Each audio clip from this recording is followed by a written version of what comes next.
of the United States of America, and to the republic for which it stands, one nation, under God, indivisible, with liberty and justice for all.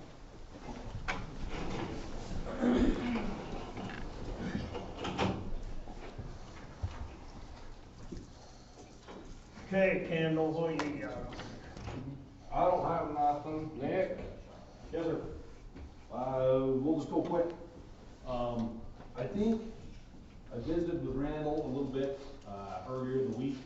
I think he wants to discuss what our thoughts are on trying to move forward that land for a potential fire station. That is probably what's on my mind the most at the moment. That's going to require a tremendous amount of cooperation through the town council, mayor.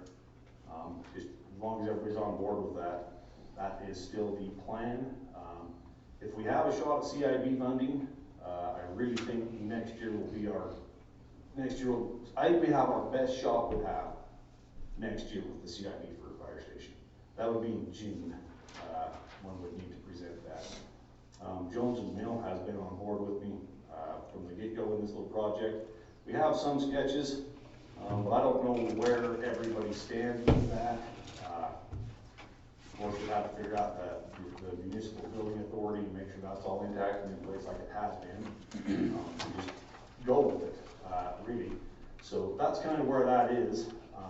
I don't know how much, I don't know if we want to wait for the mayor to get in to really address that, or if we want to try to address that tonight. I'm all on board, happy to write the grant, happy to go forward with it, but there is going to be a tremendous amount of cooperation that's going to happen it will be coming years. My guess is that's a 2 or 3 year project, wouldn't you guys have? I would guess by the time you go through the CIB board, get your funding, actually get it in place so you can spend the funding, I'm guessing you're talking 2 or 3 years. So that is what it is. I don't know how much we want to talk about that. So the town has to buy the ground, is that the way it is now? So, yes, my guess is that's the minimum we can go in with. And they still might want us to go with like a 70-30 or something like that. In my mind, that's a no-go for Sterling. They're not going to give us 100% grant to buy the ground and to build the building. Them days in the CIB have come and gone. So if we had something in our hand and said, hey, you know what, we have done this, I think we'd have a good look at it. I think we've got a shot at the funding, just for the record, I really do. I think we've got some good representation on the Community Impact Board right now. I think we've got to look at it, I do. But I do think we need to try to do it this next upcoming year for multiple reasons. One, I think we've got the right representation on there, and two, with the way that mineral lease money is going to be affecting the Community Impact Board with the no drilling on state and federal lands, that fund is ultimately going to dry up, right? They have been reluctant to do 100% grants on anything. They've been trying to do low interest loans because of their concern for that pool of money drying up, right? So I think if we got a shot at it, we need to take our crack at it this next year. That's just an opinion. And it would need to be a public safety building.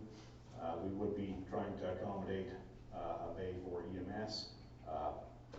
Our emergency preparedness squad people would hopefully have some input and some say, office space, storage space, things of that nature for something that they would like. I would prefer a public safety building, not just a fire station. Does that make sense? So that's kind of how we'd like to do it. But that just brings the question up to the board as to how they want to handle the land. I know we've talked about CDBG money. The CDBG grants are unattractive to me, but that's just to me. If somebody else wanted to take that bull by the horns, I'm happy to let them. I don't like that the townspeople have to fill out basically a financial statement in the CDBG grants. That's just never been a big fan of. Right? I don't love that. The optics of that, I don't love, is really the mold of that story. So that's kind of what I'm looking at. So I guess the question just remains as to if Randall willing to keep a hold of that piece of ground for a while and let us sort it out, or I guess what's the Bean's coming from the town council. We definitely need to start moving one direction or the other on that. Yeah, I'm willing to work with you, that's no big deal. So I don't know, we probably, if we're gonna get there by June, we probably really need to get started and get serious about it and get everybody on board, in particular council, current and future. So that's kind of where we're at. Nick, on that, is there any way to get one grant and then get a different grant to do the balance? So, like CDBG grants, we could use that grant to buy land with if we could get that grant, you know what I mean? But really the bulk of this funding, I mean, and we can explore like rural development grants and things of that nature. I know we've got several people here that are familiar with the grant process, Kurt, Tad, and myself. There is other funding out there, it's a time frame, you know. I really think we need to present this and try to do this year as the community impact board. I think if we've got a shot at it, it's gonna be this year. That's an opinion. So, but yes, absolutely, there is. I don't know, I know Yvonne had talked with Children's Mill about maybe looking at a CDBG grant. What's your thoughts on that, Yvonne? Of me doing a CDBG grant? Yeah, not yet. Well, I'll really have to think about that. Okay. Yeah. Well, and that's fair. I mean, Yeah. and that's fair. You know, once again, the grant would be coming through the town of Sterling, not the fire department. And that's where the initial building authority and things of that nature comes through. But there again, that's the cooperation we need with the council and the whole thing's just gonna it's gonna be a big project for everybody involved for sure. So I don't know if we wanna hang off on that. I mean, but we do need to get serious and make a decision, one way or the other, sooner rather than later, so. My understanding that, I think the CDBG, had held their meeting and nobody from Sterling had showed up, they didn't have anybody on their roster for that. But, to the CIB, just note that one, any project you guys have or want to have, you guys can add to the list with the CIB, and it doesn't mean you'll get the grant, but it'll be there, and it's, so just keep that in mind. It doesn't mean it's set in stone, for the project. So anything you guys have coming up or in mind. So, Tad, because no one showed up there, does that set us back getting a CDBG grant to when? I'm not sure the exact on that one. You would, Tyler. Mm-hmm, You'll have to go to the meeting next September. yeah, that's Yeah. what I was And then thinking. apply It's after probably- that. Tyler would know the exact details on that. Yeah. He does those a lot more, and I'm just getting into that kind of stuff. So he's the one, if you need any direct questions like that, if there's a loophole in that, he'd be able to answer it. But that's the understanding I had is what Kurt just said there. That's what I thought too. I wanted to bear in mind. Pardon? Sure. Well, I don't mean to come in late on this discussion, but I just gotta ask, and I sure hope it don't make anybody mad. Why are we looking at another fire station? What's wrong with the one we got? I mean, it's pretty new and it seems pretty big, and I just wonder why we're looking at another. Happy to walk you down there when we're done here and explain it all. I can show you. We are way beyond full. At some point, we're gonna have to deal with EMS. I mean, there's tons of reasons. I'm happy to run you down there if anybody has questions or if anybody would like to see. I would really like a purpose-built fire station with accordance with NFPA. That would be awesome if we could get into some sort of, I mean, even close. We do have, and in Kurt's defense, we are in much better shape than we've ever been. I don't argue that at all, not at all. I do, however, think we have an opportunity to build something for the next 100 years in Sterling. That's just my opinion. So. Nick, I think it would probably be helpful if you explain where we cover, because a lot of people don't expect that Sterling covers and helps out the other areas. Because if you're thinking of it as Sterling Fire Station, yeah, we've got plenty. Yeah, I mean, as Kurt knows, Kurt's been involved with, well, Kurt was one of the very first ones to deal with fire service, not only in Sterling, but in San Pete. We definitely have more than our fair share of coverage area. We do, extrication wise, we go from Airport Road to Broken Arrow Ranch. You know, structure fires, I mean, we respond anything south, all of the communities south of us, every structure fire, and most structure fires that are working as far as north as Ephraim goes. So is what I'm looking to do is build a fire station that will be in accordance with NFPA, is really what I'm after.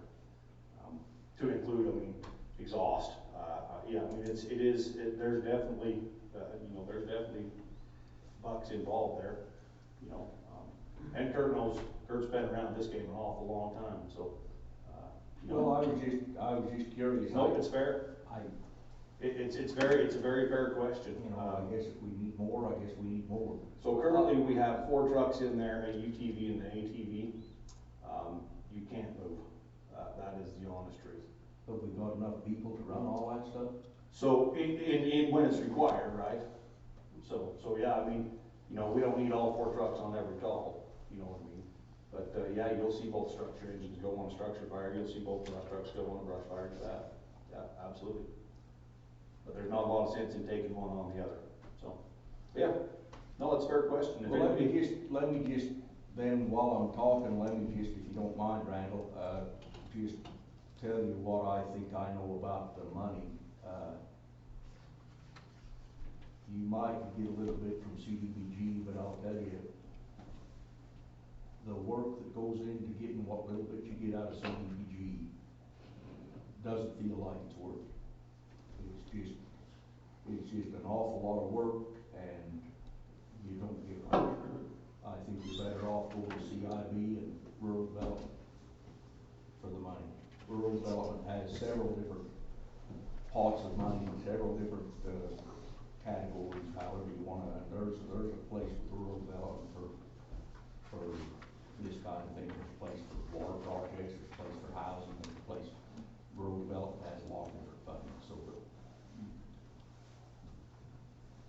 I would certainly think there and CIB would be your best spent effort, so you could get going on that quicker than waiting around for CIB or CDBG too, because like I said earlier, you're too late for this year. Somebody has to go to that class. I think it's in September. So if you can't get anybody, I mean, it's too late to do that this year, obviously, so if you wait till next September to have somebody go to the class, then you're a year from now before you even get an application turn. And you know, you get $40,000 or something like that out of CDBG, it's just not worth it. It's just, I've been at this for 30 years, I know what I'm talking about. I mean, I ain't saying that to brag, I'm just telling you what I think would be the best avenue for you to go. Kurt, what do you think, based on what you've seen recently, do you know much about the CIB? What do you think we would be able to get out of them? Nick was saying 70-30, which to me is pretty good. 70 loan? 70 loan? grand. 70 grand. 70 grand, yeah. I don't think you get better than half myself, that's just my thoughts. Yeah. I think if you get a 50-50 deal out of CIB, So you're I gonna be was common. pretty lucky. The last few fire stations have been going at least 70-30, the ones that I know about. The ones that I've visited with both Tyler about, and the ones I've visited with CIB members about, been going about 70-30. I don't think that 30%, it would, if we could come up with the ground, I think that's the best we can ask out of Sterling. The rest would need to be grant. I don't have any intentions of saddling the taxpayers of Sterling with a big payment. I mean, the station would be nice, but not to that expense. Does that make sense? I think you can. I think my conversations with Tyler were that if you had the ground, that would be your best bet at getting the larger sum in the end. That's what my understanding was.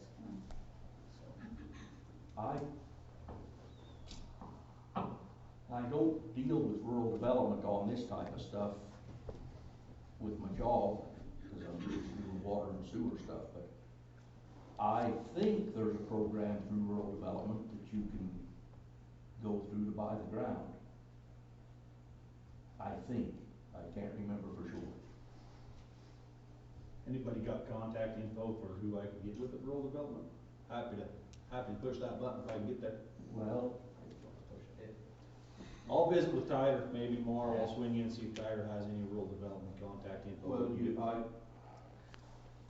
My experience, you always just go to like a lender that does the rural loans. So like on land or something, I was wondering, I know that Utah Heritage used to carry in-house loans, and they do Is this a rural. USDA thing? Oh, that would probably, that USDA, yeah, that they do the rural, but the USDA is probably that. Carl Larson. I'll swing by, I can swing by Carl's office. yeah, That's you easy talk enough. to Carl, but call this guy, Nick, You want to just forward it to me, Kurt? and I can call him too for that matter. Yeah, I can text it to you. Happy to look into whatever grants we can get, as long as Randall's willing to hold on to the land for a little bit and let us look at it. But we do, I do think if we're gonna go out, we ought to go out of this, we ought to be there to present it to you. So one way or the other, it's the council's decision. I do think June's a good time frame, because I think, as has been said, I do think it's going to be getting harder and harder to get large grants. I do. That much is undoubtedly. So, if we can get it, it'll be a miracle. We're willing to work with there. So, I'll reach out to rural development. And Carl, just contact from Kurt and go from there. Unless you guys have anything else, that's all I got from that. Okay. Oh, get with it. Well, I'm on it, but I can't do it myself. Keep on while you go first. I don't have anything tonight, Really? other than we will have Santa Claus Justin? Christmas Eve. So I talked to Scott a little bit about this. I propose that we put a meter on the overflow for the water tank. And the reason is because we can meter everything that comes through the chlorinator, but we don't know what's actually coming out the overflow. And so we really don't know how much water our springs are producing. I think Scott has an idea just by going up there all the time and watching the overflow. But to me, I think it would be good to actually gather the data so that we know. I don't think it's a really big cost. I think we can probably figure a meter pretty easily and put it just on overflow so that we know exactly how much is going to the town, how much is overflowing. Would you put the meter inside the tank We'll have to figure that out. It was just a off the cuff. or on the water line? It would probably be on the water line, Randall, I thought we put a meter on that line. on the overflow line. No, on the line comes from the spring. Isn't that what you want? So according to Scott, the meter is below the upper tank, which is what the overflow is on. I thought they made us put a meter on the line up in the cold. I can get with Scott, but talking to him, I've never Well, had that I don't understanding. think Scott would know about it. Well, I don't know if we put a meter up there. Trying to think how that went. But it is metered down lower. I thought water rights made us put one up there so we measured the For that flow spring, out of the springs. so we didn't overdo it. We had 84 gallons per minute that were allowed. Interesting. Well, maybe we'll have to But that, look into that that. doesn't count the old original spring. Right. The, That just counts for that new one that we. the one that was just redeveloped. Oh, so you're saying it's way up there above the lower spring? Yeah, The old original spring, the lower spring, we're entitled to whatever it produces. That's the way the deed reads on that, all of the waters out of that spring. That doesn't have anything to do with the 87 gallons a minute that we have out of the others. But then there's been more water rights acquired since that 87 gallons a minute too, so you're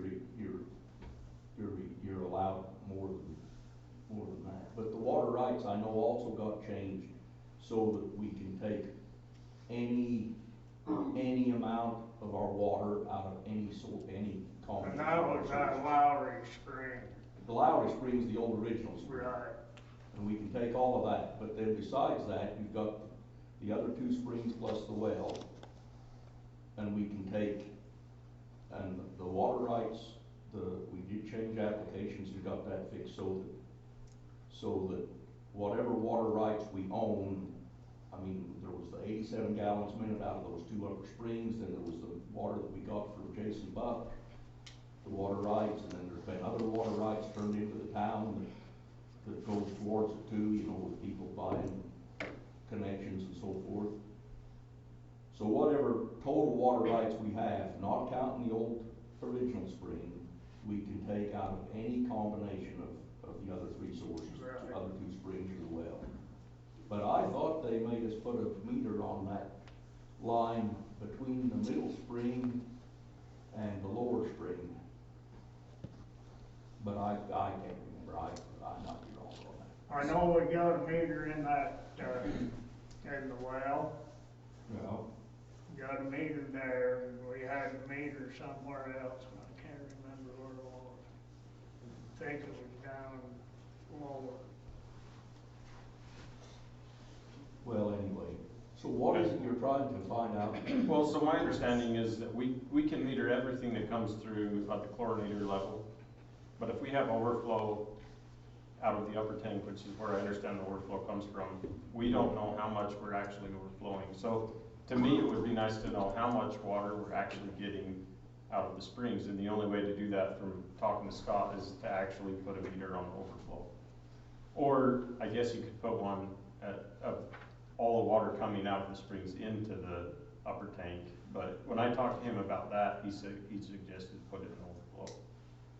So anyways, it would just be nice to have. Well, you have to put that on the lower tank, The lower tank, we already know, from what I understand, because so it goes they through the got a chlorinator. meter Yeah, inside. there's a meter in the Mhm. in the chlorinator, in the chlorine building at the lower tank.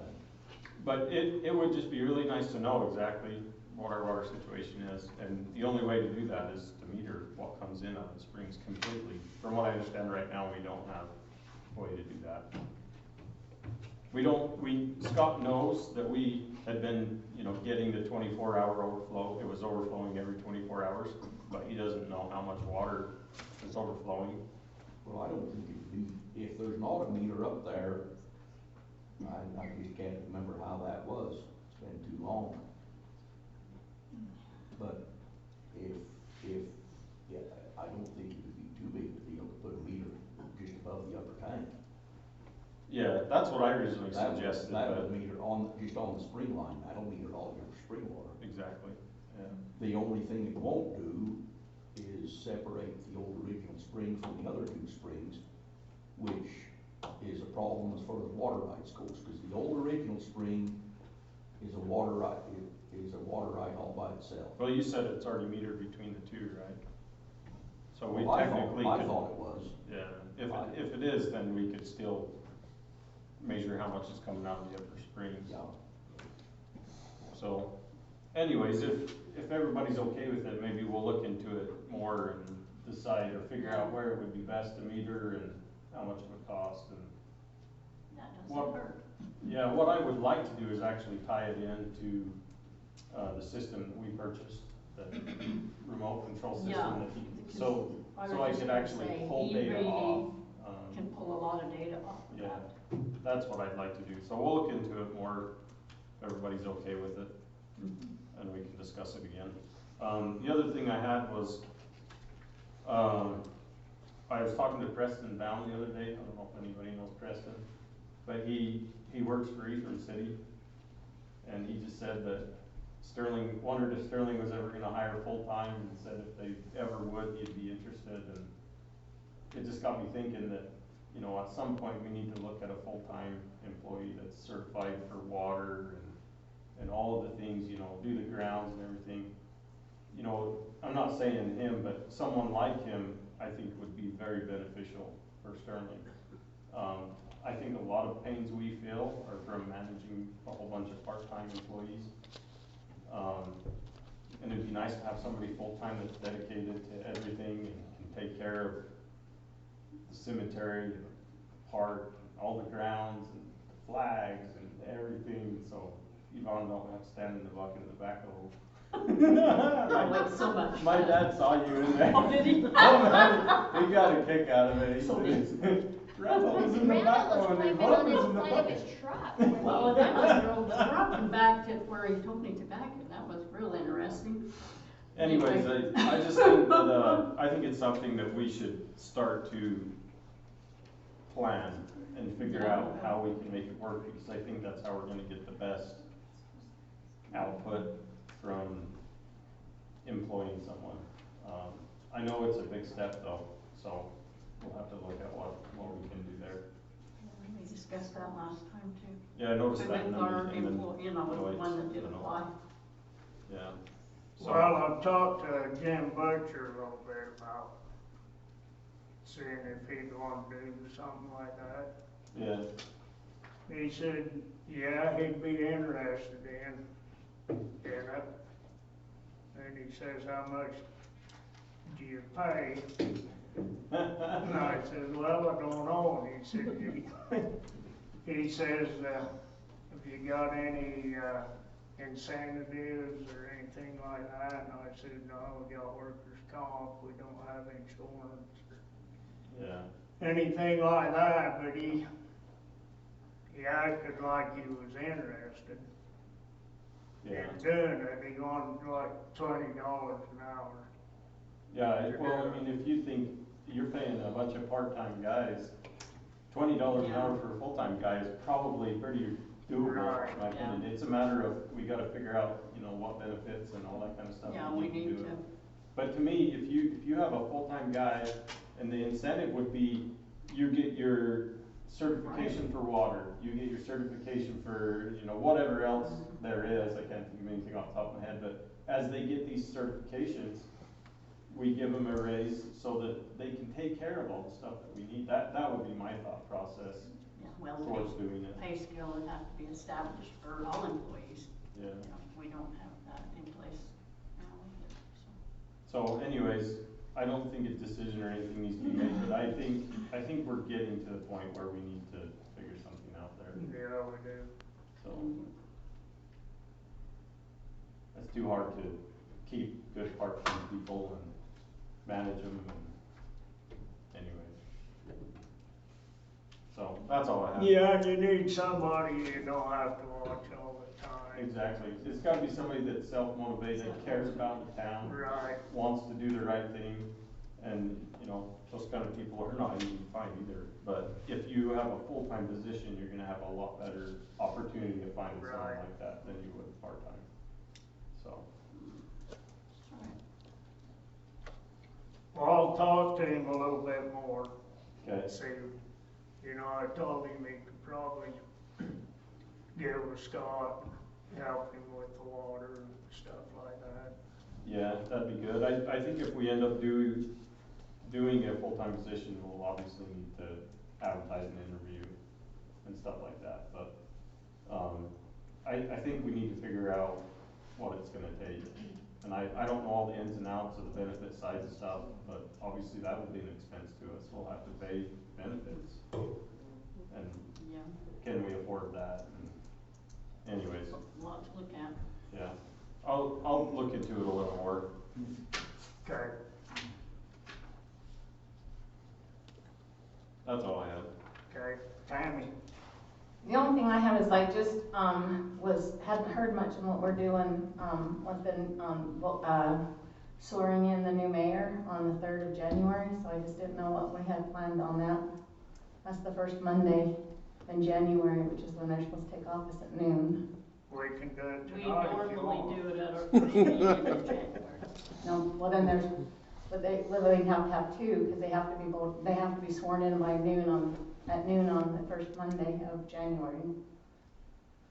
That was since 2007, it says right here on the code, Utah code. Well, Yeah, let's but I get think it there's done. also an exception I was reading, and I can't remember where now. But that you Yep, then could- we'd be 3 You weeks could do it without at a your mayor. first meeting, the first scheduled meeting is January, isn't that right, Stacy? So when we've normally done it. Oh, just, it says right here on the municipal general election and the terms, and it says the officers so elected shall begin their term of office at 12 o'clock noon on the first Monday in January following their election. Well, and it's not just for the new mayor, it's for the Well, others yeah, who up to new even though- officials, whoever they are. Even though there wasn't an election on you, you've still gotta be sworn in again. Right.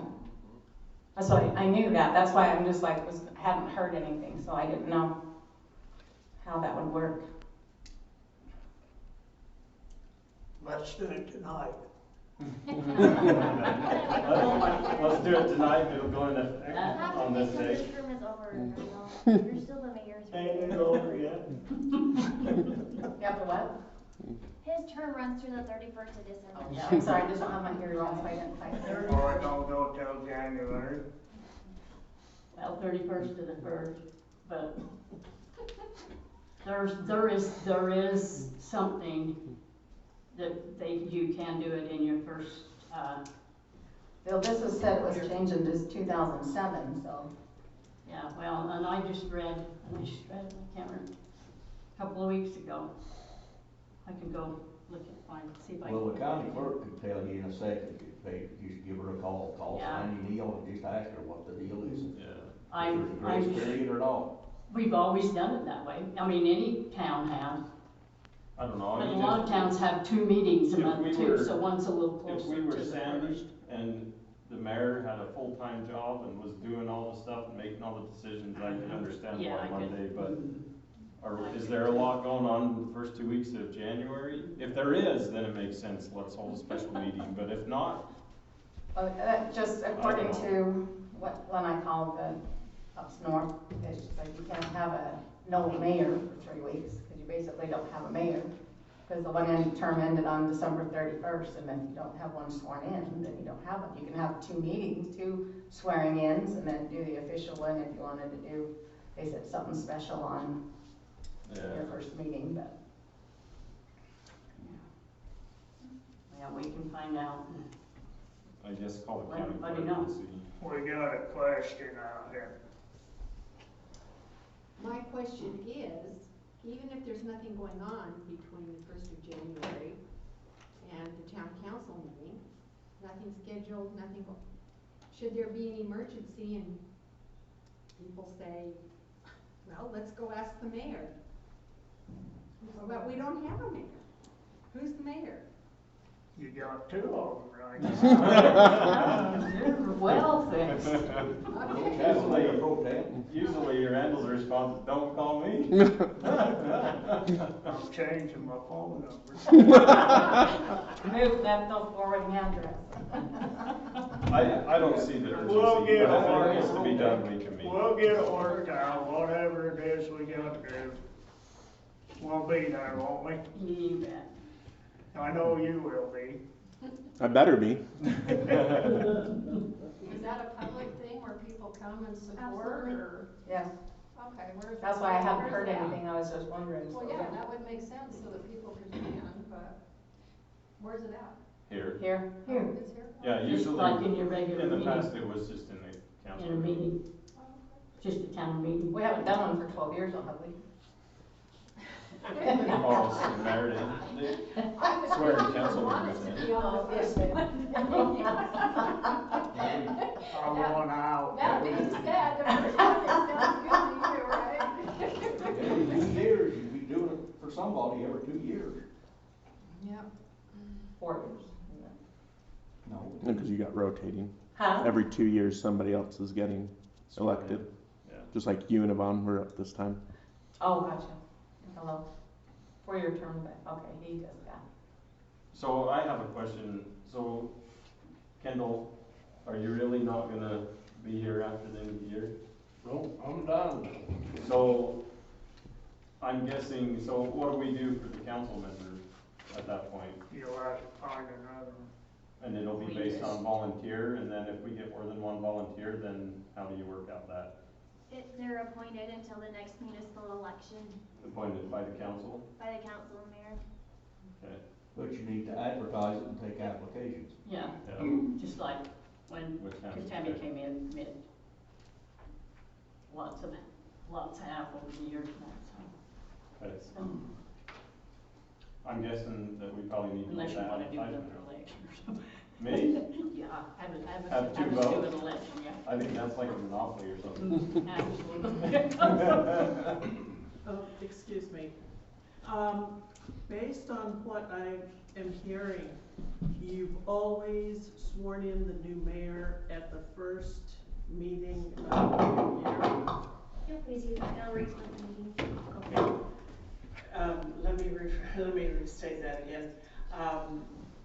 It's my understanding that you had traditionally swear the new mayor in at the first meeting, town council meeting in January after the election. Is that what I'm understanding? Is that what I heard you say, Yvonne? And we haven't sworn in a new mayor in 12 years, is also what I'm hearing. No, that's not right. No, So, That's not to right. swear in council members Members. also, so, what was it, 2 years ago? I was sworn in Yeah. the first council meeting. But and each I'm, time the mayor has come up, the mayor election has come up, he's been sworn in each election. okay, Yeah, it happens each election, however the election. but the law that Tammy is talking about Yeah. was passed in 2007, which was after the first, It was amended in 2007. Yeah, What did the law previous say? Do we know? I don't. It may I be don't something have a clue. similar and they changed one or two words. So Right. I think, I mean, I don't know if there's objection, but to me, it doesn't make sense to come for an extra night just to swear them in. That's my opinion. Is there a major objection to that? Tammy? I just think we have two of them at the very least, where he's Well, sworn in and then we do another. We can't swear someone in on the 1st of January until we start advertising and get people volunteering, and we have what? How many days to get that done? Don't you have to have at least a 2 weeks? That's why I said So, I hadn't heard anything. So I don't it's see like- us swearing a council member in on January 1st or the Monday following January 1st anyways. You don't need a 2-week meeting notice to swear in it. Not the No, same. no, I mean, You don't just you need to want run 2 it. weeks to say, hey, we got an open position? For Whoever's council, interested. yeah, but No, if, now we know he's. if resigned, you guys so wanted then to, you we could have swear in the to- mayor on that timeframe. Can I just make a suggestion? You know, if it says January 3rd, then do it on January 3rd, and swear in the new mayor and have him involved. And then as far as the replacement for Campbell, that's gonna have to come later. You're gonna have time to advertise that, and interview people, and make decisions. It doesn't matter when that happens. That Right. can be in February. Okay. I'm fine with that. I'd like to also say that normally I would say that, like with Randall's re-elections, it wasn't a big deal because he was the previous mayor. Like he just stated, he's also gonna be gone after the 31st, and that's when his last day is. So, you know, we would be without a mayor for 3 weeks. Which, I'm not familiar with the law, but it sounds like that would be a concern for a lot of people. But yeah. Well, whether you do it the first Monday, or whether you wait until your meeting on the 3rd Tuesday, or whatever it is that way when your meeting nowadays is the 3rd? Third Tuesday, yeah. You're still not gonna be ready to, have Campbell's Right, replacement. you're right. Either way, so it's gonna have to be, you're gonna have to do 2 swearings in regardless. We're gonna have to swear 2 people, is that what you're saying? Yeah, we're gonna have to swear. You're gonna be A lot. glad you're gone then, because nobody can swear you anymore. I think I saw something that was. That's gonna be nice. Ain't no Oh, I asked her to do an executive meeting. That's why I set that code on that. I haven't put this, but I can. Well, I agree with Kurt, if that's what the rules read, why don't you just follow the rules? I think that creates, or avoids any confusion or whatever. It says it's amended by chapter 256, not that it was amended. So what does chapter 256 say?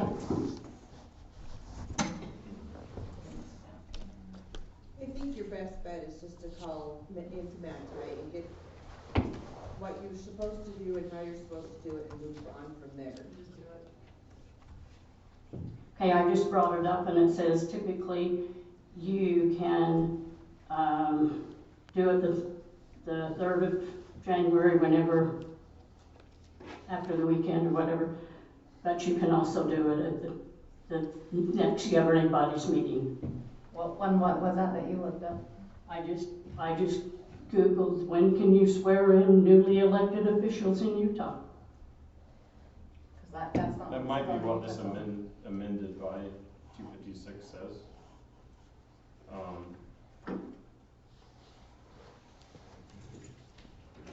But let's not spend too much time on it. Just make a decision.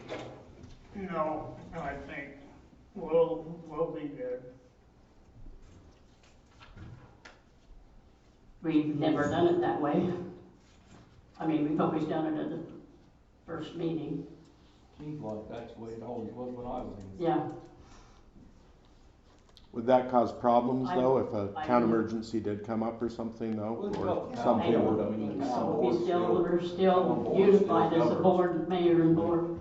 And you're mayor-elect, so Would that count though? That's what I'm wondering. think so. Or would it be like, if we're talking about the code, would that say any emergency in the first 3 weeks? The old mayor's left, but the new mayor hasn't taken office. I would think so. I'm sure there's some type of amendment in the code that says something like that, but I don't know. If there's an emergency, do you have an emergency swearing in and then you have a mayor? There you go. So, move on. Shane?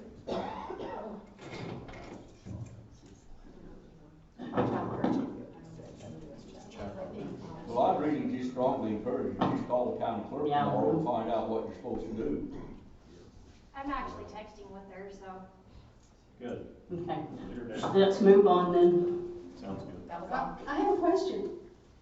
Did I hear that Mayor Cox is going to be out of town No. after the 1st?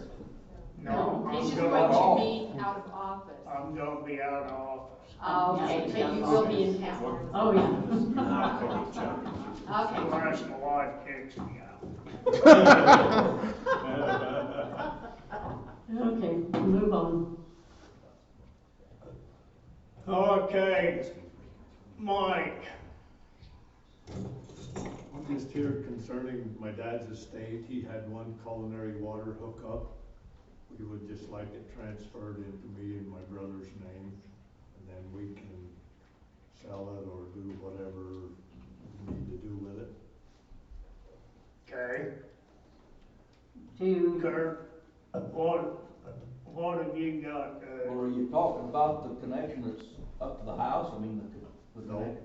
this is one that he traded for that land where the water tank is. Says right here. what have you got?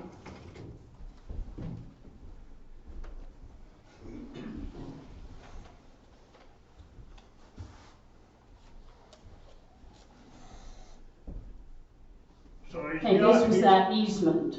Remember, Kurt? Well, let's see. It's a condition of the easement and its consideration for a tank site, land purchase. The grantee shall provide the grantor with one standard meter residential culinary water service connection to the grantee's municipal culinary water system. When's that dated? 2000. Oh, The land was transferred February 16th, 2001.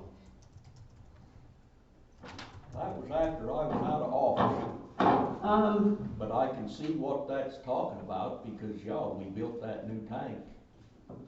up there on, yeah, I guess what would have been Max's property.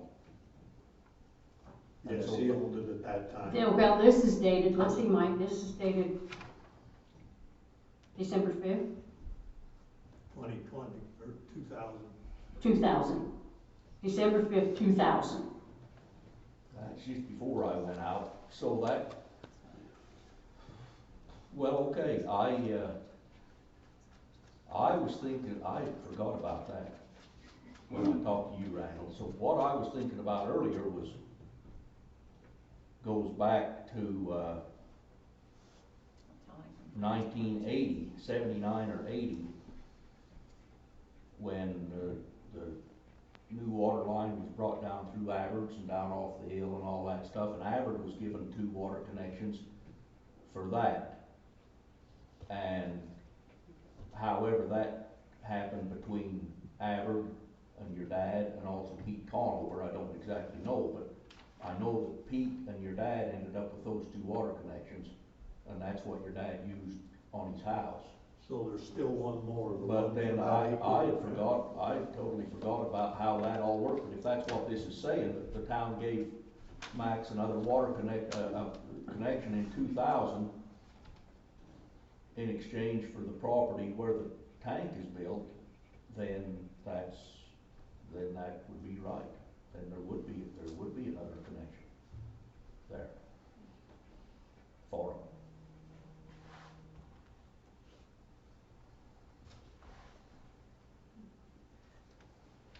When did your mom and dad build up there?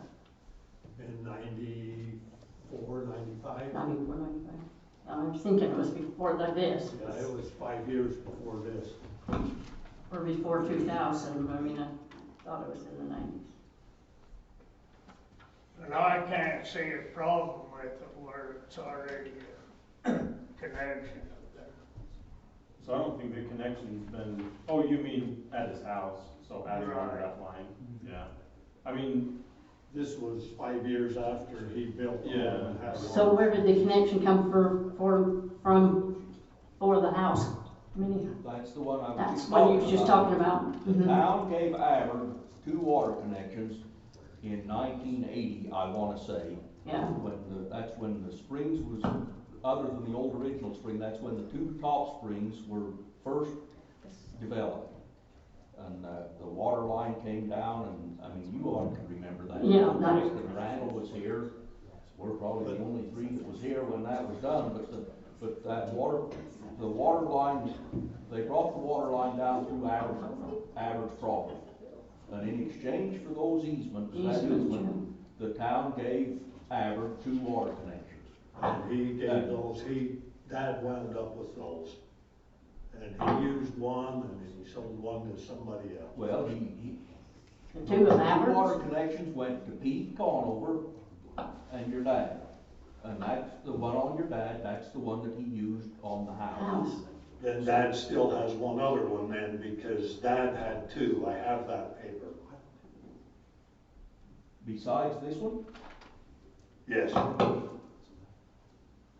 Dad got those 2 culinary water connections from Average. Have you got it with you? I don't The have it paper with me. Can you get it with the copy? Yep, I'll get you a copy. Well,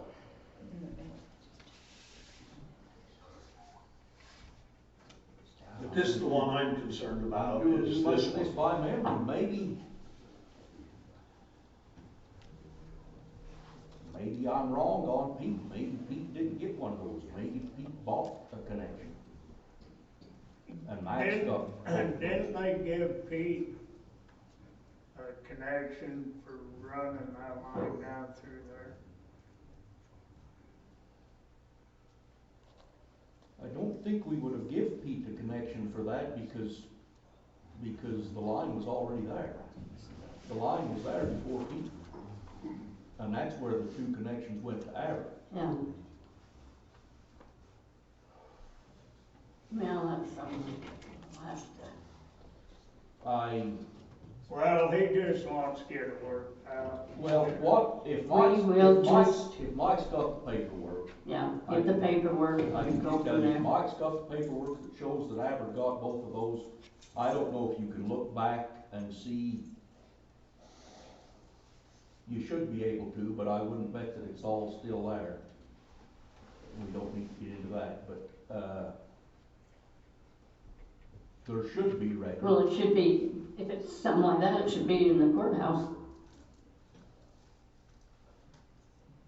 If it was, I don't know about that, but the town should have record of whether or not Pete bought a connection or how that all worked. I know when Pete got that connection, there was a lot of hullabaloo went on about that because, he was above the chlorinator, and we couldn't sell water to somebody who wasn't chlorinated. Right. yeah, And we had it was a big to-do. Didn't we have him sign the paper on that? We did. Finally, the health department agreed to let them go ahead and do it if they would agree to put in their own personal chlorinator. Right. And so there should be record of that too. Yeah. But that's not gonna show anything whether or not they bought the connection. But if Mike's got the paper, if Michael's got paperwork that shows that Max got 2 connections from Ameren, nothing to do with this one that you're talking about here. No, it's nothing.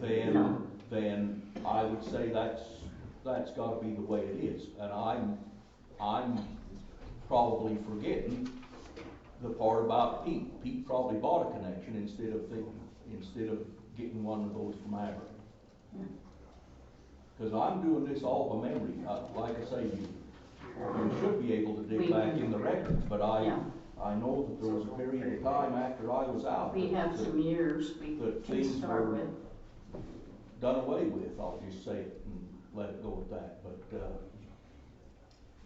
so, my opinion is, Mike, show them the paper that shows that your dad got 2 connections and one of them's been used on the house.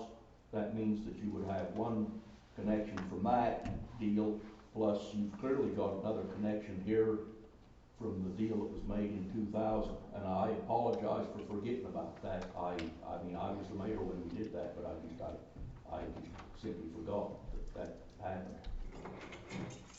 I will get you that paperwork and hopefully we can just get everything worked up and finalized with my dad's estate and move on.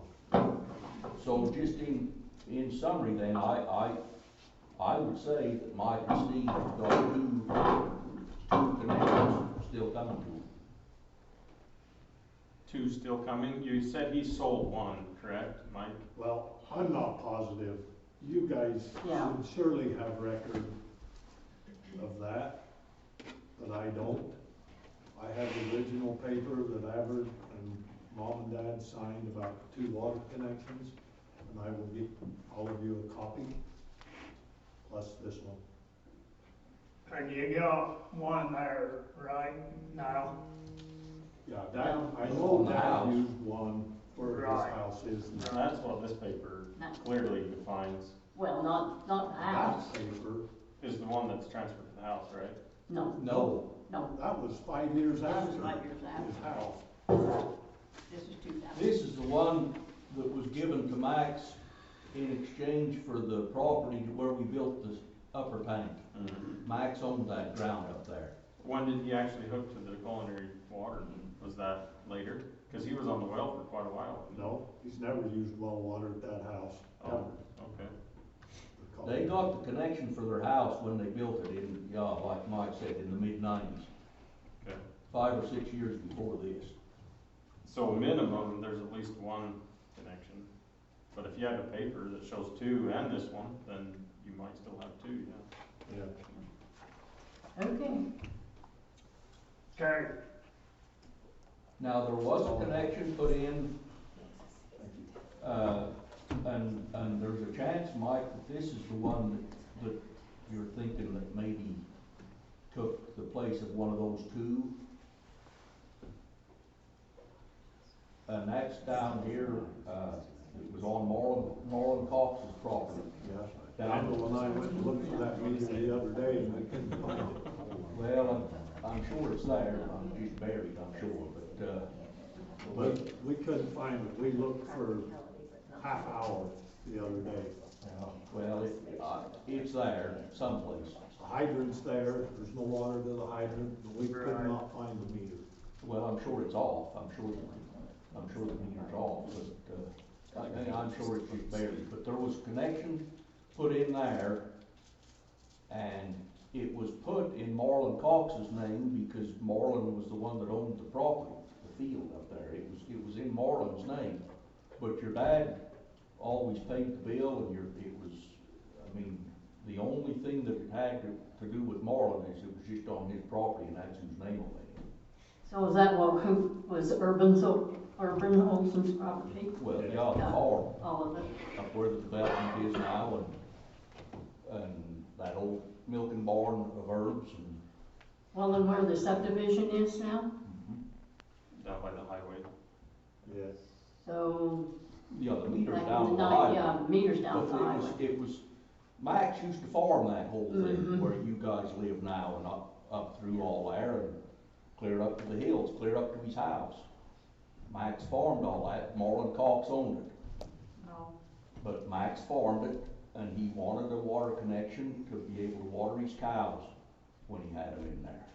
And that's where the water connection, that's why the water connection was put in there. It hasn't been in service or used for Several years, years. several years. So we probably ought to go find that, dig it up. Well, I'm sure I'm sure there's a meter still there, I'm pretty sure I've seen it. I'm almost Down there. positive I would have known, I would have remembered if I went and dug it up and took it out, and I don't remember ever doing that. I'm sure it's turned off, but it's there someplace in there. Yeah. That's all. Okay. Justin, that's a good job for you. Go find that meter? Yep. I'll find the meter. Okay. I might could remember, I got down there and scratched my head real hard and held my jaw just right. I might could remember kinda That's what I thought too, Can but I- we couldn't find where it. it might be. Can I throw a little pitch in at this point? One of the things I do at Jones Mill is I do GIS mapping, and that's one of the reasons why I wanted to come here tonight is to talk to you guys about doing that. One of the things that Jones at the Mill has done with a lot of these small towns is get your infrastructure like your water, everything mapped, get geolocations on these meters. Everything, you can tie data to these, who they belong to, when they're put in. You can put pictures of documents all to these web-based maps, and you can update them as your workers go out and do that. And stuff like that is important because, let's see, Dove Creek, Colorado, we just did a job for them. They had a guy that worked for them for 30 years, left town. He moved, and they We're lost. it's one of those things where they didn't know where valves were, and it's can turn into a mess. And like I've heard here in several conversations, this stuff could come in handy to help you guys locate this stuff. And it's something that we can get a couple guys up here with you and Scott to go over to just go over what the services we could provide, and it's another thing that could be turned into CID to get funding for, and it's not going to be a giant grant for it, but it's something that you guys need to think about because of situations like this. It's absolutely, Yeah. not to mention, it's we're a data-driven society, and to get these grants, to have the data in places where you want them. When you need it, it's essential. So we've already approved for the rural development to come and do a town plan. I would assume that this should be part of it, is it Yeah, not? you guys do it. Along with the road plan and all that kind of stuff. I've been, so admittedly, I've only worked at Jones and Mill for 4 months now, and they haven't got me directly involved with any of the projects, so I'm out of the loop with anything like that, as far as anything local here. I do see Sterling's name pop up every now and then in projects, so. But yeah, it's good to know, and I agree. I think they need to be documented. Yeah. Absolutely. We would build WebGIS, server for you guys where you guys can get it updated if you do it. Yeah, we're gonna have to have somebody like you, cause there's no Eagle Scout projects anymore, so. Well, what was, and I know it might have been very,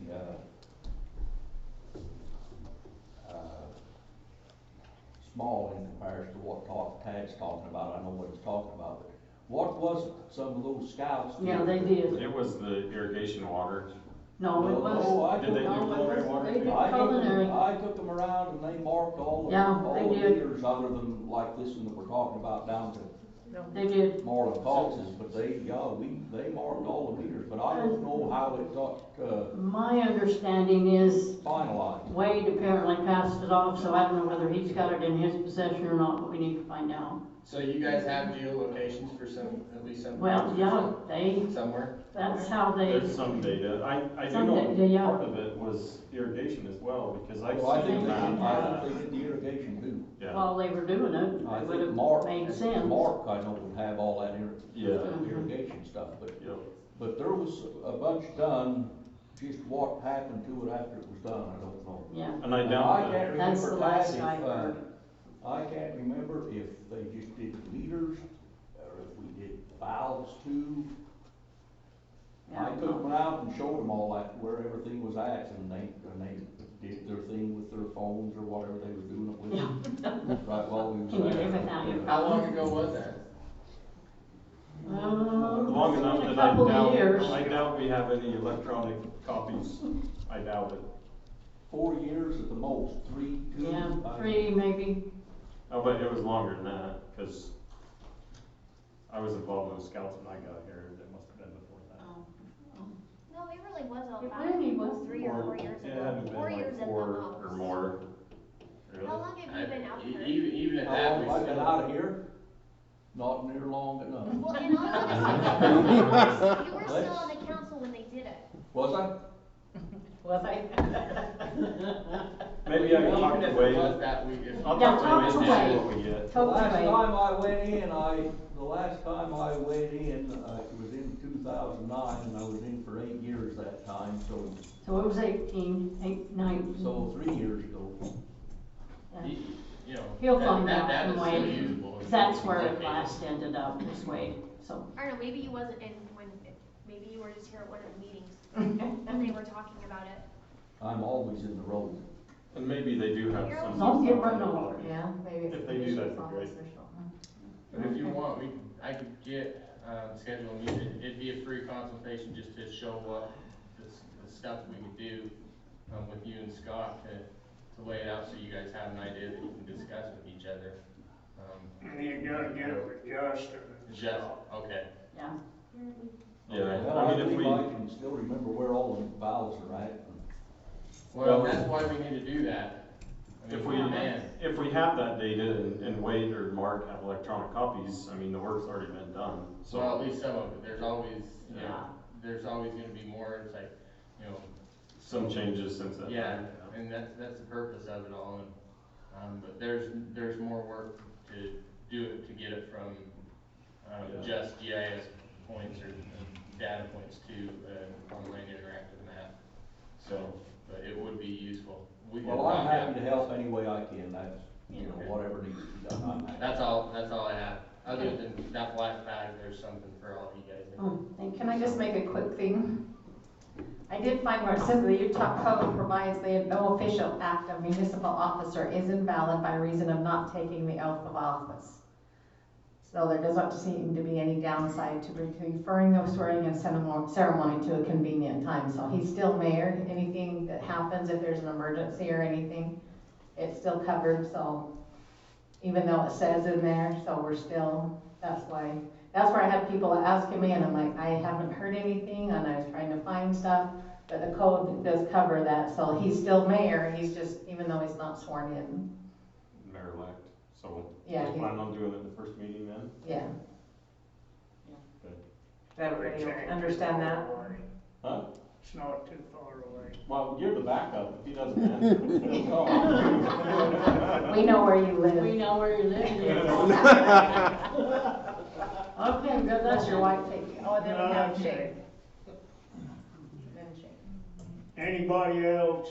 Shane was on Shannon, the did you agenda. have something?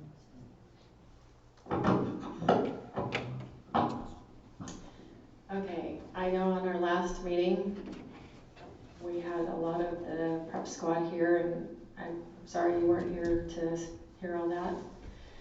We had a really good turnout, and we had a lot of really good feedback from everybody. The vote ended up being 2-2, although wasn't quite sure how that turned out, because I thought Kendall was on the fence and I was going to try to push him over onto my side.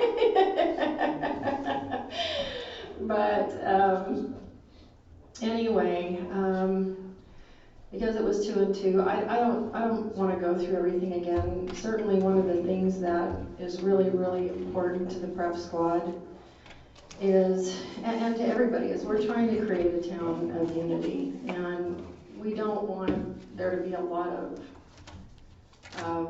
discord between us and the town council or anybody. Our goal here is to try and bring the community together. The money that was committed back in February. It's now December. We haven't seen any of that. It would have been very helpful to have that. But you know, I'm going to still say I hope that that's something that the town council is willing to do. If not, and it's the sum, if the $1,200 is too much, maybe we could come up with a different number. If the $1,200 is still on the table, but it's something that the town would prefer to be in charge of, then we can give you a list of things that are and would be valuable. I do need everyone to know that we work really hard to try and pull this town together as far as the preparedness stuff goes. We meet every week, and it's an extremely valuable, I think, resource to the community. The funding that was committed was just to help us become a more valuable resource, so that the things that are we feel would be beneficial to the town, things that we've listed like emergency supplies for first aid stuff, things that would be beneficial, and potentially some of the things we've talked about is what do we do in an emergency if we get backed up and need bathroom stuff and those kinds of things that, we don't always, throw out to everybody, but we do have a decent list of things that we feel would be valuable. I know that the concern that was brought up several times was that you're donating to a nonprofit. It's really you're donating to a nonprofit that's just working for the town and working hard and doing it for free. So I have not taken a paycheck for anything. Nobody else has either. This isn't money that we were hoping to get so that somebody could line their pockets. That's just not how we work. But by the same token, we want our relationship with the town council and with the whole town in general to be a positive one. So we would still ask that somehow the town do what they committed to do financially. If there's absolutely no way that you're willing to do that, we just ask that you review that and see if there is something financially you will be able to do one way or another to help us. Again, if the $1,200 felt like too much by the time the end of the year came around and it became a lump sum,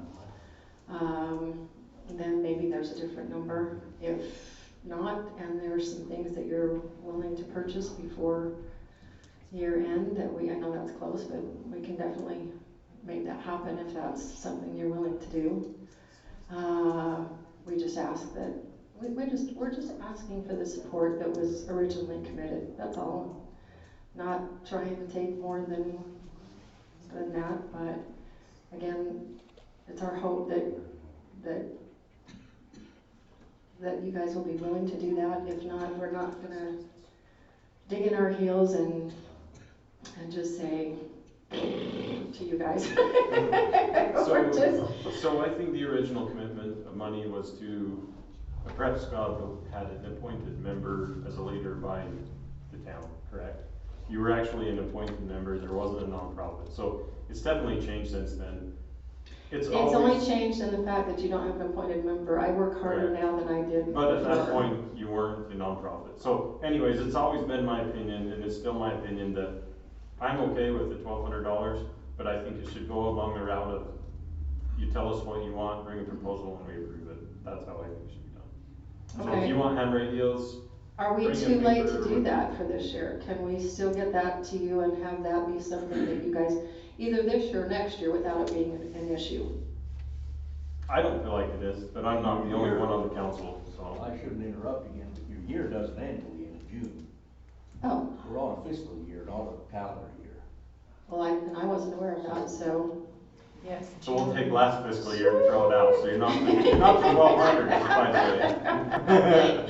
By 1,200 according to what we originally discussed, but not by the fiscal year. Town government calendar is July 1st through June 30th. Perfect. So the other argument or the problem with us helping you buy stuff was that we would have to track the asset. My response to that would be, the asset would be donated to the prep squad for the benefit of the town and not tracked by Sterling. Is that possible, Stacy, based on your understanding? I mean, if you guys are purchasing it, you're gonna know what it is. You're gonna Correct, know, but and I don't wanna have us track that asset. you don't wanna in have to your control. babysit that, I get it. I And don't that's think fine. I don't think that's in our best interest. I mean, you're the one that wants the, whatever it is, the ham radios or whatever. I think that we've already committed to support something. I think it's just smart to have what you want, bring it to us, we approve it, and you go buy it, or we give you the money to buy it, and everyone's happy. And I think it's better than just giving money to a nonprofit. And I'm 100% fine with that, 100%. If everybody else agrees, that's my opinion. I've talked to a few towns, since last meeting. They have an emergency plan set up for for their town, city. And I'm sure it involves, I haven't had a chance to read it yet, you know, 'tis the season, and I have other issues. But I think that's something that the town needs to look at first, is establishing their own emergency plan. Things can be bought. I guess, like I say, I haven't had a chance to look at what they do, but they're quite extensive, the two that I have talked to. So that's what I would like to do, is to have, and maybe the general, as we do this general plan, they can assist us in making an emergency plan for the town. Well, and that's what you wanna do, that's fine, because by Yeah. law, that's what they suggest that every town do. And then, yeah. And if that's the case, then you're gonna need to find somebody that will run that you guys are comfortable with. And that's So, what we've got to, get our. I mean, I'm happy to continue with it. I was always happy to continue with it, but I But I just think, it's like Kurt said, we still have, till June to kind of. Well, that's fine, except that, So- my understanding is that we were starting this back in February of this year, and it didn't happen. So, I don't know why it's taken this long for everybody to figure out, I don't know what questions, Yeah, why they didn't come up long before now, so that those could have been resolved. The question is the nonprofit part. That was back in July, Yeah, well, so, again, I just think if you're not comfortable with me doing it, we'll continue to do what we're doing as a that private is citizen. not what we're saying. No, I We mean, love you to do it. Well- You've done a good job. well, But the town wants to get their ideas and establish them in the right way, so that everybody is working at it properly. So if they need to purchase something, do it through the town. Well, yeah, the town will have their emergency plan. But what All I'm the saying towns is, have their own if they need to emergency plan. purchase radios or whatever. Then if the town- You gotta do it through the town. You know, like I say, I haven't had time to dig into it, and, you know, we all need to look at this as a council, as council members. I would invite you to come to our meeting then. If you wanna look at it, then Look come at to our what? meeting and see what we're doing. You say that our town, you speak for our town as if you've spoken to everybody on the committee, but there's only one person on the town council that's ever come to our meetings. And you say that you want, or that we want, to have a plan. I would invite you to come to our meetings and let's make a plan. The plan has to be established by the town. And again, we were appointed originally to help with that plan. Yeah. And we have been trying to do that, and you keep throwing up roadblocks, Yvonne. We're not throwing up roadblocks, in my opinion. Well, I'm just saying, you speak for the town as though you have consulted with everybody that we I haven't, want. all I have done is we got some want- information that I haven't had time to present to the town. Okay, well, then, we're trying to do that too. And what's frustrating is that there doesn't seem to be, you know, the communication here that we're trying to do. If you want a plan, let's have a plan. We're more than willing to make a plan. Well, we can get together and do that, but it probably won't be tonight. Well, again, our goal is really not to have a lot of discord. We No, really don't. that's not our And goal. we don't We have, don't want to do that. you know, we don't have negative feelings towards you guys. It's just, it has been frustrating. I'm sure that you guys know what it's like when you're trying to accomplish something, and as Lance says, you come up with a bunch of roadblocks. It's challenging. But like I said, I'm gonna continue to do what I'm doing anyway, because my commitment is to the town. As a private citizen, no longer as somebody appointed by the town. My commitment is to the town. And you're part of the town, and So is our everybody else commitment to the outside town. is part of, well, I'm not implying it's not. I'm just simply saying I will keep doing what I'm doing because it's my town too, and I want it to be as prepared as possible, so. So I think the issue that I'm seeing here is that we have a prep squad that cares about the town, they're putting a plan together. There's obviously some disconnect between the elected officials of the town council, and this plan that's being prepared. So that needs to be mitigated for this to work, in my opinion. I think the hesitation on the town council for giving the money was the original understanding, at least my original understanding, is we had an appointee from the town council, and that communication was gonna be a little more fluid than it is.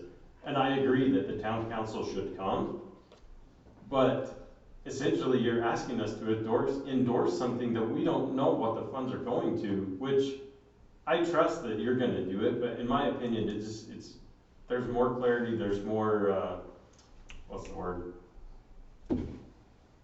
Transparency, and just tell us what you want and let us approve it. There's people on the council that don't agree. If you get a majority vote, it's approved, we're good to go. That's what I think. And if that's what you need from me, I'm more than happy to do that. I think you should just bring, you know, if you have radios or whatever you wanna buy, and say, hey, I would like these, would the town be willing to buy them for the prep squad?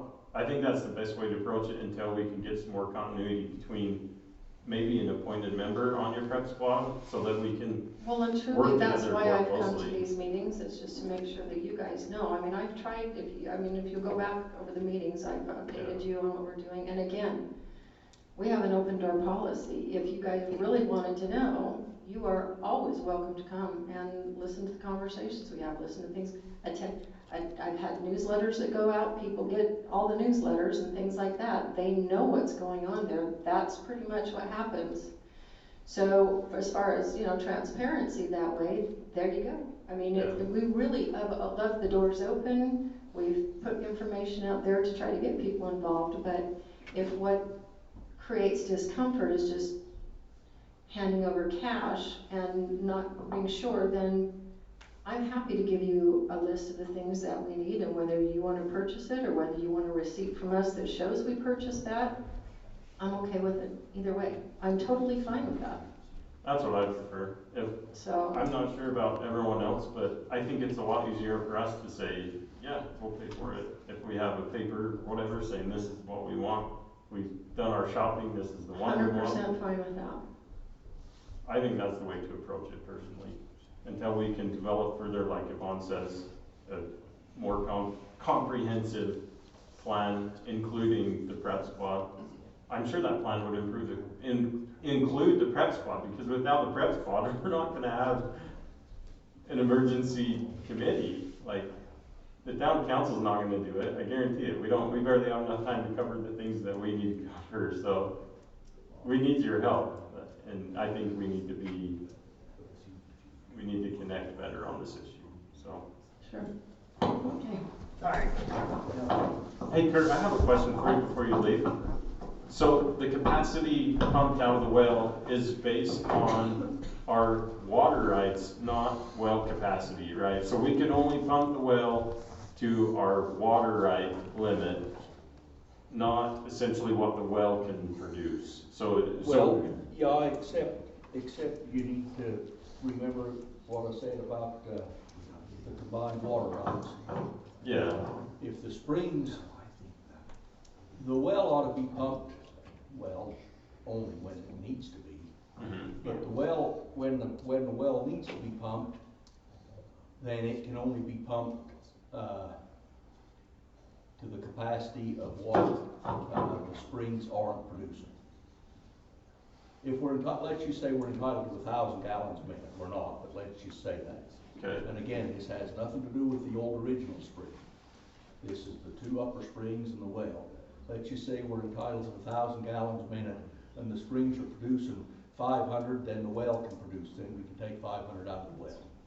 If the springs are producing 300, then we can take 700 out of the well. But it actually will, so it's not like you can just dial the well to that amount. It pumps full and then we have to shut it off, right? You have to calculate the amount of time you can run this thing. No, it's an automatic deal. It can be set to just pump a certain amount. A flow rate, because how I understand it is basically got a float in the upper tank that it runs off of, right? Yeah, there's a float in the upper tank that'll shut it off when it gets full. Well, no. Well, there's one down in the vault. Yeah. In the well itself. Yeah. I guess my understanding of wells is it's either on or off. You have a full stream or it's off. You can't, unless it has a variable drive. I think it has. I think it's set to where, but it can be changed. Interesting, okay. I think it can be, I think it's set to only pump a certain amount. And, you know, that's something that ought to be looked at and changed according to the water rights, if that is the way it is. I honestly can't remember for sure. Where can I get that information? Sunrise Engineering should have it all. They was the engineers on that project. Okay. Oh, you're talking about wall engineering? No, This is Sunrise on that. Wall done the spring. Well done the spring. Sunrise Engineering? Sunrise did. Because Wall Engineering did basically a capacity study for us, which is pretty, I think it includes a lot of the information you're saying, but there was stuff in there that I still had questions about, and one was particularly about how the well worked. Sunrise will be the ones to get the information on how the well is operating. Okay. Do you have a contact with them that we worked with by chance, or just? Well, he's retired. The guy that was the engineer on the project is retired. Oh, okay. But I can get that to you. Yeah, that'd be good. The best one to talk to would be Robert Worley.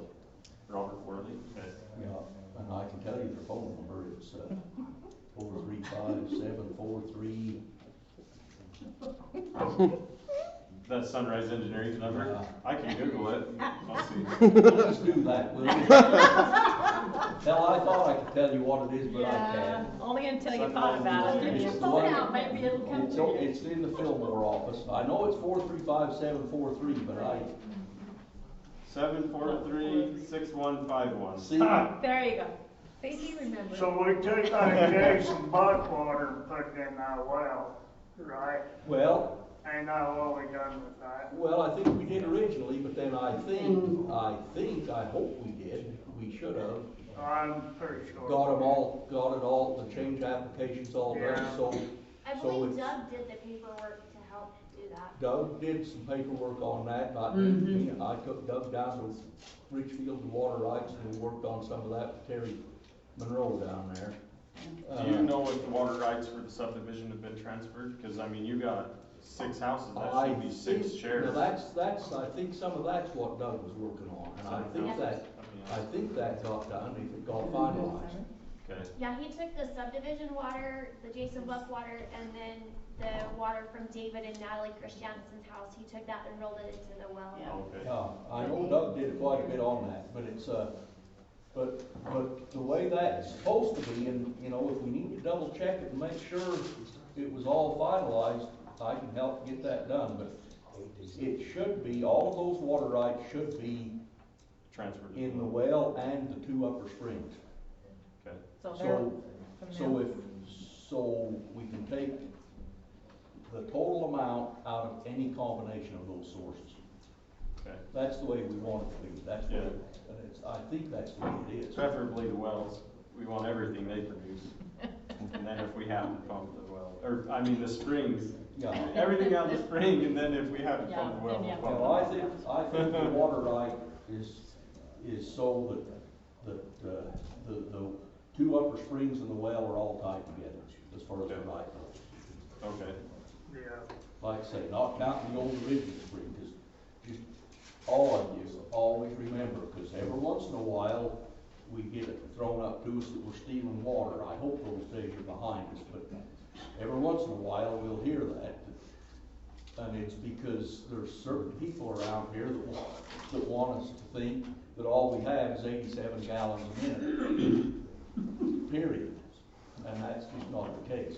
That 87 gallons a minute, of course, that's been added to with Jason Buck water and the subdivision water and all that stuff too.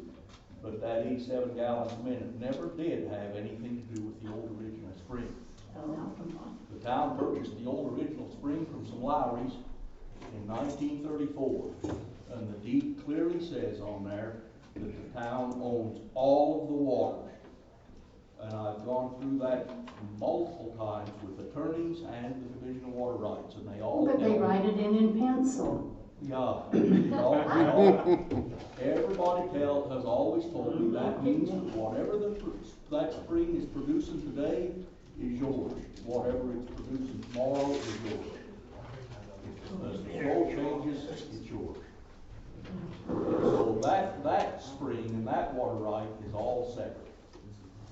But all the others should be combined. Okay. Okay. I'm sorry, No, it's good I've information. taken too much of your time tonight. Thank you, we appreciate the information.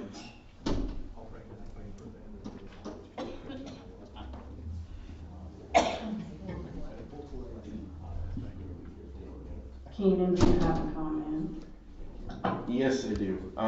So I was here at the last meeting, where we brought up some of our concerns about the prep squad and how they were being funded and stuff. I kinda wanted to address some of those things individually. So Keenan, that's not actually on the agenda to make any motion on it or anything. On the prep squad? So on the. Well, we could make a motion on. Well, no, I'm not. No, okay. I'm bringing up, I'm just commenting on the prep squad, okay. I'm sorry, I thing missed going that. on. So, I'd like to thank you for appointing Shane originally. She has done an incredible job. She's absolutely just done a great job. I feel like one of the things that wasn't addressed, but some people might have been thinking of at the last meeting, partly of it was that some of us are some crackpots. After I'm done, I'd like to invite Tammy to talk about the prep squad just for a second. Nothing against anyone else here, but again, she is the only one that's attended those. Couple other things. So we've brought up several times that the the city is legally accountable, or is legally responsible to provide some emergency aid assistance. And I was under the impression, and my understanding as Tammy was as well, that us supporting Shane's Prep Squad, up until last meeting, I thought that the city council was going to support the Prep Squad this year. I want to address where we are if we don't. And a big part of this is because I'm going to be taking office in a few weeks here, and I want it clear where we are as of right now. Obviously, this is very important to me.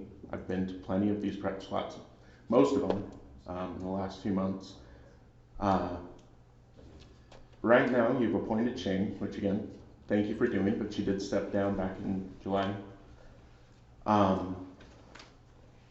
No money has been appointed to the prep, has been given to the prep squad before or after she stepped down. No money has been spent on that planning portion of it. We appreciate that you let us use this building to host, but again, if you look through some of the people that you've allowed to use this building, you wouldn't, you know, nothing against them or anything, but you wouldn't be able to call that really the town supporting that. I know that the landscapers are important and stuff, and we've put a lot of work into those. Personally, I don't think that, you know, I don't think that you can be held legally responsible for not having the lawn mowed at the cemetery or anything like that. I know people write nasty letters and they can even end up in the newspaper. We're actually legally supposed to take care of this Okay, cemetery. all right. We charge for perpetual care when Okay. Burial plots are purchased, and we are legally obligated to care for that. All right, and thank you for bringing that up. If any of the information I bring up is incorrect, I would encourage you to point this out. So, really where we're standing right now is that the town, apart from appointing Shane and allowing us to use the building, has done nothing at this point for 2021.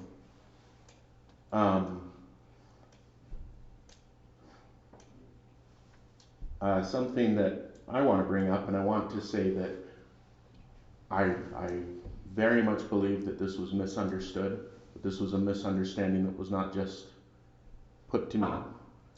At one of the meetings, when Shane was talking about the money that the yard sale brought in, she gave an accounting of it. This was materials that were donated from people to the prep squad, for the prep squad, to help with the prep squad, and people volunteered to support the prep squad. When Shane gave an accounting of how much money that brought in, and I'd like to say again, my guess is this was misunderstood, but this was what was said. Yvonne said that she made a comment that money should belong to the city. Can I address that comment? Yeah. So when the council appointed Shane as the representative for the prep squad, and it was to be a committee set up right underneath the town council. Communication between Yvonne and Shane, and then from Yvonne to myself, was that we were to have a budget line item designated for the prep squad, and they were allotted $1,200, but it was to be a budget line item under the town's budget. When the yard sale happened, we didn't know that there was, she had went out and done her nonprofit organization. We didn't know that. We thought that she was still functioning as the appointed member by the council. So that's the reason why Yvonne had made that comment, because we were still under the assumption that she was functioning under the town, not as her nonprofit. That's why Yvonne made that comment. Okay, and I appreciate that again. My guess was that it was a misunderstanding somewhere. But my big concern was that I've talked to 3 separate people their understanding of that, and one of these people is on the city council,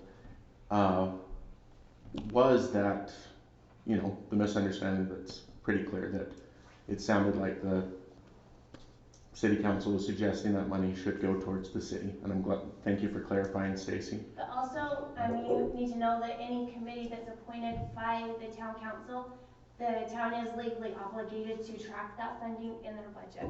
And that's additionally why that comment was made. It wasn't because the town wanted the money to go into the general fund, it's because we're legally obligated to track that funding as a committee set up underneath the town board. Okay. But whereas she's a nonprofit, it doesn't matter to the town. Okay, thank you for that. Again, my concern was that it very much came across that way and nobody said anything about it. Maybe that's not as big of an issue as I thought now. I think that if Nick would have put a fundraiser like that towards like the fire department and someone would say a comment like that, which now that I have confirmed that it was misunderstood, I would hope more people would stand up and talk about it. I know we've had a lot of delays. We've looked into things the city council can do. A lot of things that we brought up last meeting were that the city, if they had complete control over the money, you believe that you could do more good with the money. I'd like to share how I lost my leg. So I used to be a restaurant manager, and I was part owner of several restaurants. In October of 2016, I was heading back home a little after midnight, and I got into a car accident. And we were both not hurt or anything like that. We stepped out of our car and we started signaling to other drivers. It's in the middle of the night. We wanted to make sure they knew we were here. There was a third car that lost control, and they started heading towards us. I pushed the other driver out of the way. Her name was Megan Hansen, a lovely young lady, and I got hit by the car. Luckily, I was the only one hurt. I lost my leg. And my point with this is that right now, what we're doing is the city council has done nothing since Shane left.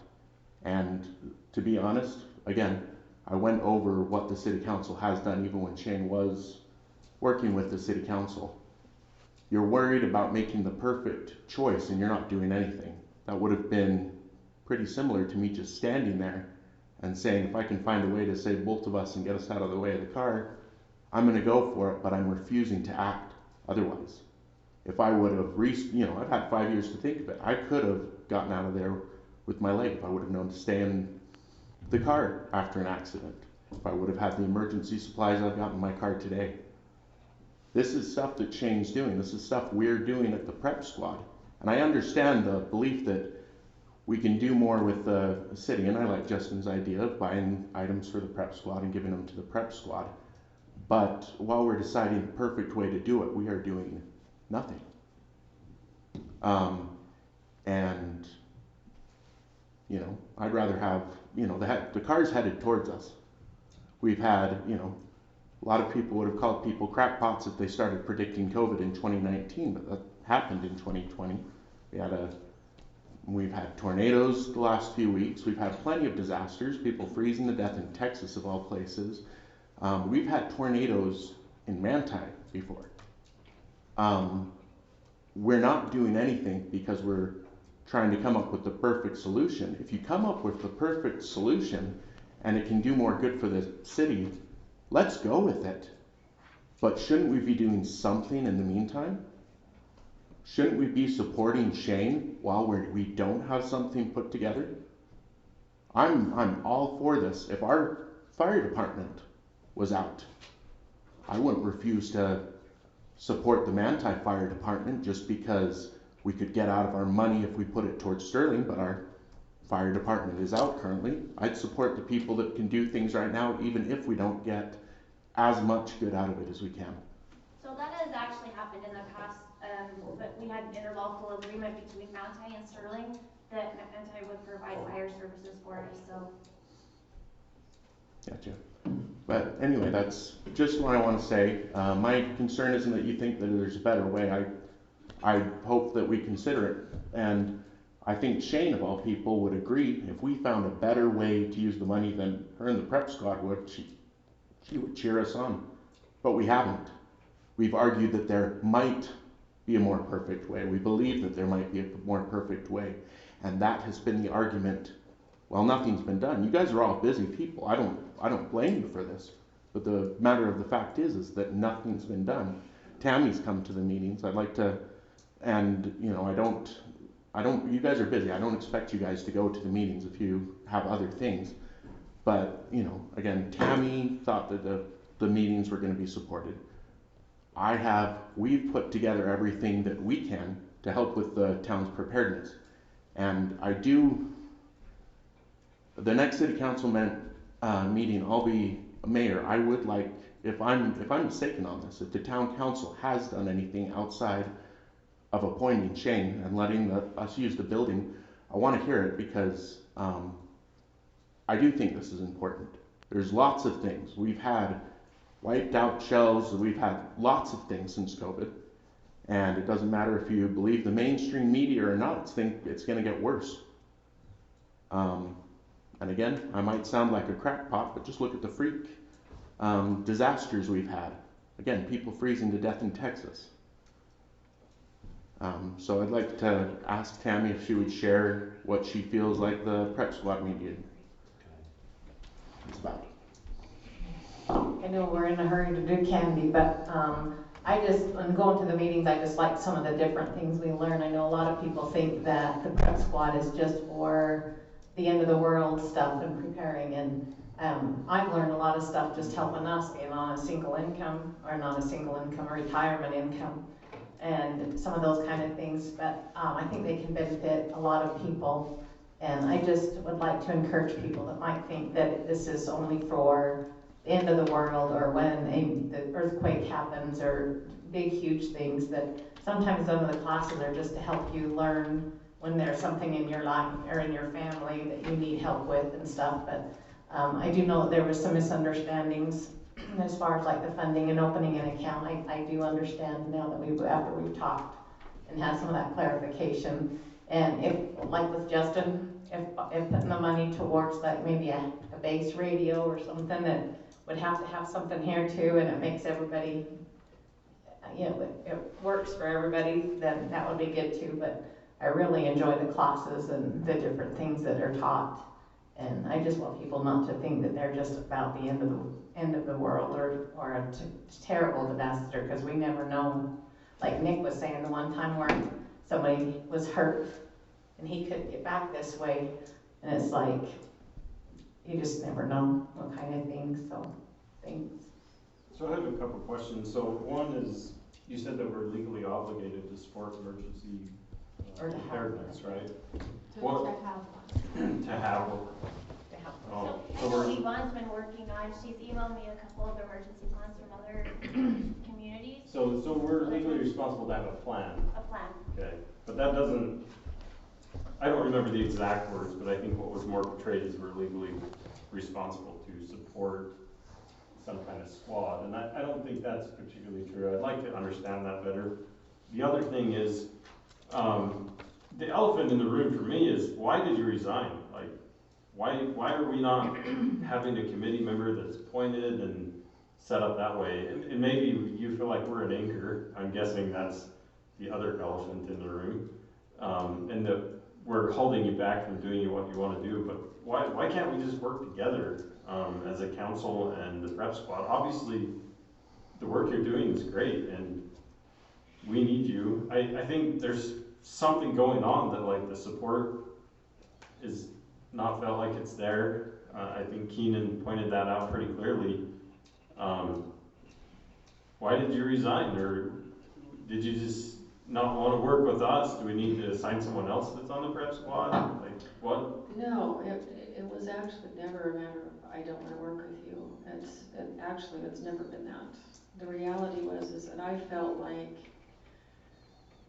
I did everything that the mayor asked me to do when I committed to do it, and I felt on the back end there was no support based on the things that were originally promised, originally committed, at the times that they were committed, things like that. And I'm not quite sure what you meant where you feel like we're an anchor, but no, I just felt like that there wasn't support, and I didn't feel like I wanted to be in a position of, and maybe this was just my own assumption or belief system. I know you guys meet once a month. We don't meet once a month. We meet every week. And it's, you know, I didn't feel like there was a situation where I needed to, not needed to, but I was going to be able to wait on certain decisions, like with the town council. They, once a month is when you get together and you make all your decisions, but there were lots of things that needed to be done, and I don't know if you would have felt like that those things weren't appropriate, because I don't think that there anything that was. But if you mean by anchor slowing me down from moving forward, Lance will tell you, he will tell you, no moss grows under my feet. And, you know, we can relate to you in a lot of that way, because you are very much like that yourself. From the very beginning of the morning till late at night, you are a goer. And that's very much how I am, and it's just a matter of, I just felt like I needed to move forward. And using the nonprofit, because there was so much confusion, because I wasn't getting answers, because I didn't feel like I was getting support. I didn't feel like the integrity was there for the commitments that were made. I just felt like, you know what, this would be better if I just went forward as a private citizen. And I have not tried to not work with you ever. I mean, I've come to the town council meetings and did from the very beginning just to update you on how things were going, what we were doing. And I do want to credit Yvonne. You asked if there was anything else. Yvonne has always been really good when we had a newsletter to get that newsletter out. And I think that's been very helpful and invaluable. People have been able to take a look at those when they come out. It was kind of a big deal when we did the festival and stuff like that. So that was, I mean, really that was the only thing at the time. I just felt like it would be better to have that separation for me. That way there wasn't any confusion. That way there wasn't me constantly, even at that point, reaching out and going, okay, when can you meet with me for this? When can you meet with me for that? We need to sit down and talk about this. We need to go over this. We need, like you said, you guys, you have plenty on your plate. And I know me well enough to know I'm just going to go get it done. I mean, you've seen that, you saw that with the festival. If you saw nothing else, you saw that with the festival. I'm just going to go get it done. So, you know, and for me, that was fine. I felt like I knew we were going to need funding. I didn't feel like the funding was being supplied. I mean, I know that you keep bringing back the whole thing where you became a nonprofit, you became a nonprofit. Well, that's, wait a minute. Okay. And that's fine. It wasn't, became that, but it was, the reality was that when we first started this, I wasn't. All you had to do was submit invoices, and we would have paid them out of that special account that we needed to create under their budget. Well, and maybe Yvonne had asked me multiple times about it just to double check. Okay, so we're just creating a budget line item. I said, correct. That's all we need to do. As soon as she submits the invoice, we'll just get that little baby made, and we'll pay the bill with the rest of them. well, and I'm going to say that's probably where the breakdown began. Because there's nowhere in any of the conversations that we had that said, why don't you come up with something and hand us an invoice and we will pay it back. That was never mentioned in any of the meetings that I recall. So Yvonne didn't ask me those questions in a meeting. It was either a text or a phone call. Okay, well those didn't come to me. I'm not sure. I'm just saying that's where I think the breakdown probably happened, because my recollection from the meeting minutes that I have and the conversations that were had were just that we would donate or commit $100 a month to the group. So in my mind, I'm thinking one thing. Apparently in your mind, you're thinking something else. Like we said, unfortunately, there was just a breakdown somewhere. And that breakdown led to a whole bunch of other things. Yeah, I agree. I think for the sake of all of us, I think we should say it's water under the bridge and say a new truce on what we're gonna do going forward.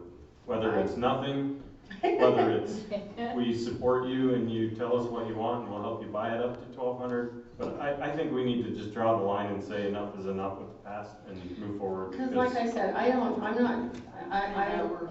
we're neighbors, we're friends, we're community, and I agree. We need to work together, we need to pull together, and I'm gonna tell you, if crap really does hit the fan, we are gonna need to be, we're gonna need to have each other's backs, and that's what matters. Can I make a motion? No, you On may it? not. It wasn't on the Yeah, agenda okay. because we had a public hearing last month, and it was tabled. Okay. Can you put me on the agenda for next month for a motion on the salt list?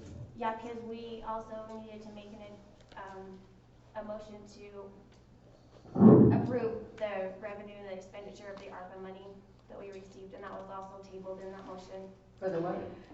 The ARPA money, Oh, okay, sorry, my ears aren't in, so I'm trying to. And also, I honestly, I need you guys to know, I was assuming last week when we tabled it, that it was being tabled till this month and we were going to have that decision. So when I reached out to Stacy and said, can you put me on the agenda, that was my assumption. I don't know how all of this political stuff works, I'm just gonna be honest well, with you you. didn't give me a reason why you wanted to be on the agenda, and I didn't put it on this month's agenda because we normally keep it a bare bone agenda because we have other things that we normally do. We practice Christmas trees. So, right. So normally we have a bare bone business, like absolute business necessary kind of a meeting, so I was gonna put it on the January agenda. Okay, so if I'm understanding correctly, when I reach out to you, I just need to not expect that you read my mind and know what I'm asking for. I'll put on the agenda what you tell me to put on the agenda. Well, right. What you're So what you're saying is if I ask you to put me on the agenda, I need to specify what it is. If And it's that way, gonna require a motion made by the council, it needs to be on the agenda specific. okay, and that's helpful for me because, again, I've been here for over a year and I'm still learning anew. But if it requires a motion by the council, we're required to put it on the agenda so anybody from the public has the same right to comment on that. Perfect. All right, sounds good. Thank you. Anybody else? I'd like to make a suggestion that we get the rest of our stuff took care of and Sack candy. sack candy. We're gonna It's sack gonna it. be a late night. We're gonna sack, do we have to make a motion to adjourn to sack it? Oh, who's got to pay bills on them? Oh, Yeah, I don't have every one of them ready.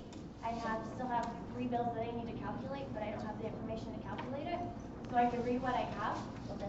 and if you guys wanna approve that, is that, Do you wanna just tell us what, and text us the other ones and a full email? Can we do that, or we have to just approve that next month? I can put it all in a full email if that's what you guys wanna do.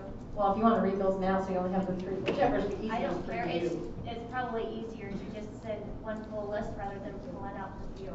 Oh, okay, So whatever. it's up to you guys, if you want me to read them, I can read what I have. Do one list. Do one list, make it easy on you. Yeah. Okay.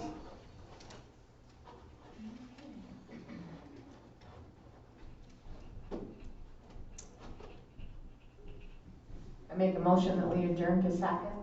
Kathy? I second. All in favor? Aye. Aye. Alright, let's go get sacked. No, sack them. There's cookies if anybody wants to help. Stay.